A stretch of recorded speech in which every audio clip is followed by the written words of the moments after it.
की आवाज जनता तक न्यूज। जिंदाबाद, स्वाधीनता जनवाद समाजवाद जिंदाबाद। यहाँ पे उपस्थित सारे साथियों को भारत की छात्र फेडरेशन की ओर से मेरी क्रांतिकारी इस्तकबाल, मेरा जय भीम लाल सलाम।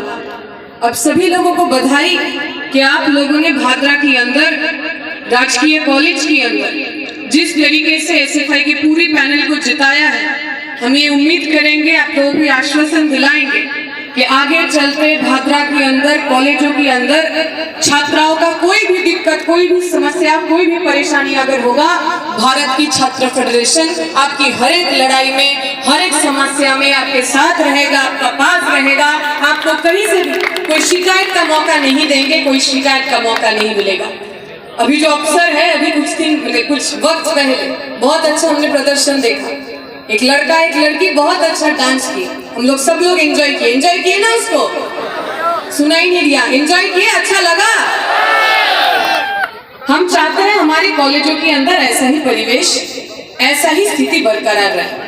हम चाहते हैं हमारी कॉलेज, हमारी यूनिवर्सिटी, हमारी शिक्षा संस्थानों के अंदर जो स्टूडेंट है, वो छात्र है, चाहे वो लड़का हो चाहे वो लड़की हो, चाहे वो हिंदू हो चाहे वो मुसलमान हो, चाहे वो किसी भी जात धर्म वर्ण का हो, वो अपना काम कर पाए।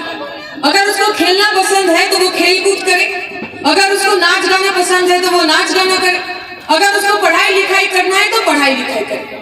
और हम जैसे जो लोग, जिन लोगों को राजनीति करना है, सिर्फ पढ़ाई नहीं, उसके साथ साथ लड़ाई करना है, देश का सूरत बदलना है, हम लोग भी अपने कैंपसों के अंदर राजनीति कर पाए। पर इस देश का जो मौजूदा सरकार है, जो केंद्र का सरकार है, जो राज्य का सरकार है, ये नहीं चाहती ये परिवेश, ये अवसर हमारी कॉलेज यूनिवर्सिटी के अंदर रहे। अभी जब कॉमरेड मंगेश बात कर रहे थे, उन्होंने कहा कि हमारी सरकार ने एक नया शिक्षा नीति लागू किए है। क्या कह रहा है नया शिक्षा नीति? नया शिक्षा नीति कह रहा है शिक्षा का जिम्मेदारी और सरकार का नहीं होगा।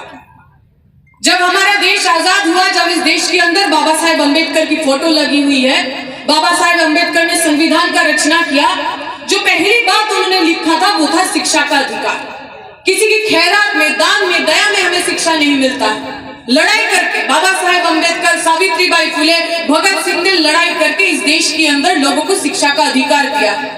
जब ये देश आजाद हुआ, हमारा सरकार ने कहा भारत का पहला आजाद सरकार सभी लोगों की पढ़ाई लिखाई का जिम्मेदारी लेगा। हमने देखा 90 के बाद से, 90s के बाद से सरकार बोलने लगा ना, शिक्षा हमारी जिम्मेदारी नहीं है, शिक्षा को हम बाजार के हाथ में छोड़ेंगे। शिक्षा जैसे कोई मूली आलू हो, जिसके पॉकेट में ज्यादा पैसा, वो अच्छा सब्जी खरीदेगा, अच्छा शिक्षा खरीदेगा, और आप और हम आम परिवार के लोग, मेहनतकश परिवार के लोग, किसान परिवार के लोग, मजदूर परिवार के लोग, हमको शिक्षा नहीं मिलेगी। जो नया शिक्षा नीति लागू होने वाला है, वो नया शिक्षा नीति कह रहा है जितने भी सरकारी संस्थान है, जहाँ जहाँ पे भी सरकार पैसा देता था, हॉस्टल बनाने के लिए पैसा, बिल्डिंग बनाने के लिए पैसे, आप लोग की जो गुरुजी है, जो टीचर है, उनको जो महीना मिलता था, उनको जो तनख्वाह मिलता था, उसका जो पैसा, ये सब सरकार देने नहीं वाला है। सरकार कह रहा है अगर आपको कॉलेज चलाना है, अगर आप कुलपति महोदय है, आपको तय करना पड़ेगा, आपको जुगाड़ करना पड़ेगा पैसे। कहाँ से पैसा जुगाड़ करेंगे? हमारी यूनिवर्सिटी, हमारी कॉलेज ये कारखाना थोड़ी है। जो हम यहाँ पे पढ़ने आते हैं, हम छात्र हैं, मजदूर थोड़ी है। क्या हम यूनिवर्सिटी के अंदर आएंगे, कॉलेज के अंदर आएंगे, स्कूलों के अंदर आएंगे और सामान तैयार करेंगे, फिर उसको बेच के हमारा जो कॉलेज का मैनेजमेंट होगा वो पैसा निकालेगा। हमारी यूनिवर्सिटी के पास, हमारी कॉलेजों के पास और कोई चारा नहीं रहेगा, उनको फी बढ़ाना पड़ेगा। अभी जिस कोर्स के लिए आप 5000 रुपए देते हैं, अगर नया शिक्षा नीति लागू हो जाता है, उसी फीस के लिए आपको 15000 रुपए देना पड़ेगा। मैं जिस यूनिवर्सिटी में पढ़ता हूँ, जवाहरलाल नेहरू यूनिवर्सिटी, मेरी सेमेस्टर का 6 महीने का जो फीस है वो बस 600 रुपए है। हर महीने में मुझे जो हॉस्टल में पैसा देना पड़ता है खाने के लिए, रहने के लिए, वो बस 3000 रुपए है। क्या आप सोच सकते हैं राजस्थान के अंदर कोई भी कॉलेज, कोई भी यूनिवर्सिटी में इतने कम पैसे में पढ़ाई लिखाई कर सकते हैं? क्यों जेएनयू के अंदर, क्यों एचसीयू के अंदर, क्यों इस देश के अंदर जो केंद्रीय विश्वविद्यालय है वहां पे कम पैसे में लोग पढ़ सकते हैं? क्योंकि इस देश का सरकार जिम्मेदारी लेता है, इस देश का सरकार पैसा देता है, इस देश का सरकार ग्रांट देता है। अगर फी बढ़ेगा तो गरीब परिवार के बच्चे, आप और हम, आम परिवार के बच्चे, हम पढ़ाई लिखाई नहीं कर पाएंगे। हमारे जो हुक्मरान बैठे हैं, जो केंद्र में बैठे हैं, राज्य में बैठे हैं, ये चाहता है किसान का बेटा किसानी बने, मजदूर का बेटा मजदूरी बने। पर हम भी भगत सिंह की औलाद है, हम भी किसानों के परिवार से आते हैं और हम उनसे कहते हैं, इस देश का छात्र, इस देश का नौजवान, इस देश का किसान का बेटा डॉक्टर भी बनेगा, इंजीनियर भी बनेगा और आगे चल के प्रधानमंत्री, मुख्यमंत्री भी बनेगा। कोई भी सरकार, कोई भी बीजेपी, कोई भी कांग्रेस के अंदर इतना दम नहीं है कि वो हमें रोक पाए। इस देश की सरकार, इस देश की जो सियासत में बैठे हैं, वो लोग चाहते हैं जो लोग दबे हैं, जो लोग कुचले हैं, वो पैर के नीचे ही रखें। वो चाहते हैं इस देश के जो छात्र हैं, जो नौजवान हैं, जो बार बार सड़क पे उतर के आते हैं, वो स्कूल, कॉलेज, यूनिवर्सिटी जाना ही छोड़ दे, बंद कर दे उनके लिए शिक्षा का सब रास्ता। पर उनको हम याद दिलाना चाहते हैं, अभी ज्यादा दिन नहीं हुआ, हमारे जो किसान हैं वो सड़क में बैठे हुए थे, 1 साल तक वो सड़क पे बैठे रहे। आपके यहाँ के जो एमएलए हैं, आपके यहाँ के जो किसान नेताएं हैं, वो सारे लोग लामबंद थे, एक साथ थे, सड़क पे बैठे हुए थे। नरेंद्र मोदी जी को लगा, बीजेपी को लगा कि उनका सरकार है, वो कुछ भी करेंगे, जो जैसा उनको बिल चाहिए वो सब पास करेंगे। पर वो भूल गए हैं जो स्लोगन हम लगाते हैं कि कौन बनाया हिंदुस्तान, भारत के मजदूर किसान, रोटी कपड़ा और मकान मांग रहा है हिंदुस्तान। वो भूल गए थे ये नारा, वो भूल गए थे ये स्लोगन। हमारे किसान भाई, हमारे किसान परिवार के लोग, वो लोग दिखा दिए कि अगर कोई भी लड़ाई को हम शिद्दत से लड़े, अगर कोई भी लड़ाई को हम ईमानदारी से लड़े, तो नरेंद्र मोदी भी अपना सर झुकाने पे मजबूर हो जाता है, घुटना टेकने पे मजबूर हो जाता है और उन्हीं से प्रेरणा लेकर हम यहाँ पे आए। ये राजस्थान की जो धरती है, ये संग्राम की धरती है, लड़ाई की धरती है। ये भादरा जो है, ये कॉमरेड अजीत बेनीवाल की शहादत की धरती है। कॉमरेड अजीत बेनीवाल एसएफआई का संगठक था, नेता था। कॉमरेड अजीत बेनीवाल और बहुत सारे लड़कों की तरह एक अपना अच्छा खुशहाल जिंदगी चुन सकता था। हम अपना पढ़ेंगे, अपना करेंगे, अपना जिंदगी देख लेंगे।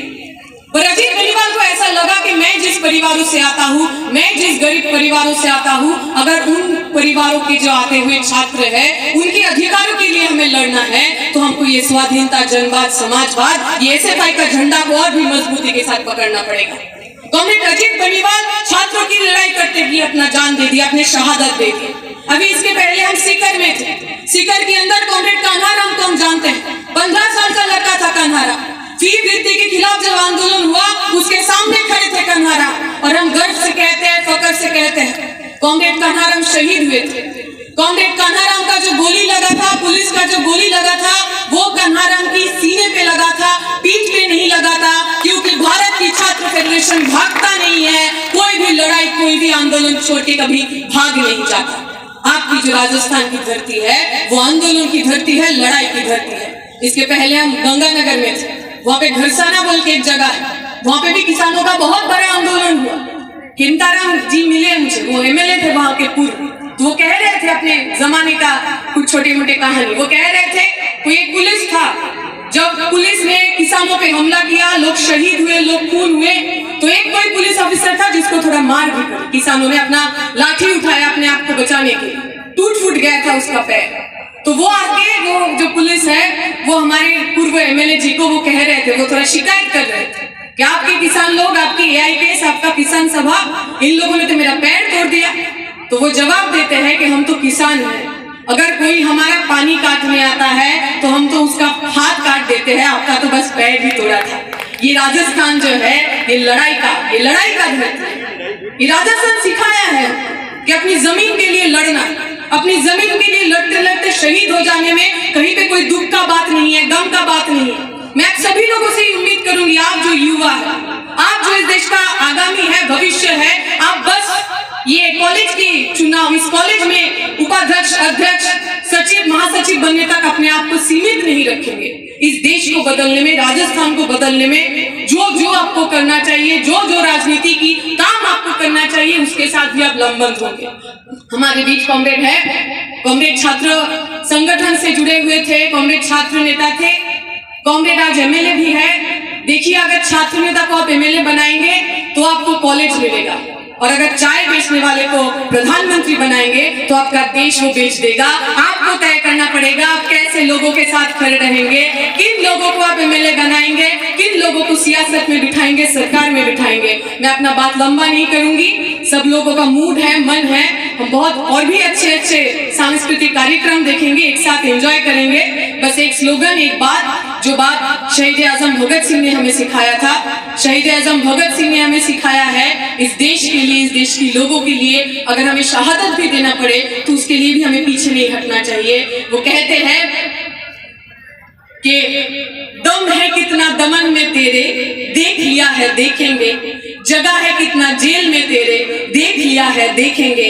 हम भी कहेंगे इस देश को बचाने के लिए, अगर इस देश के अंदर शिक्षा को बचाने के लिए अगर हमें जेल जाना पड़े, अगर हमें लाठी खाना पड़े, हम तैयार हैं। और भादरा के अंदर जितने भी छात्र यहाँ पे बैठे हुए हैं, जब हम शिक्षा बचाने निकलेंगे आप भी हमारे साथ चलेंगे। इन्हीं चंद बातों के साथ मैं अपनी बात खत्म करना चाहूंगी। शुक्रिया, इनकलाब जिंदाबाद, SFI जिंदाबाद। मांगे तो कहाँ मांगे? हम हमारी देश के अंदर भुखमरी से आजादी चाहते हैं, जातिवाद से आजादी चाहते हैं, गरीबी से आजादी चाहते हैं। जो लोग हमको पैर के नीचे रखना चाहते हैं उन सारे लोगों से आजादी चाहते हैं। तो मैं बोलूंगी और आप लोग अगर मेरे साथ जुड़ेंगे, मेरे साथ रिस्पॉन्स करेंगे तो अच्छा लगेगा। तो हम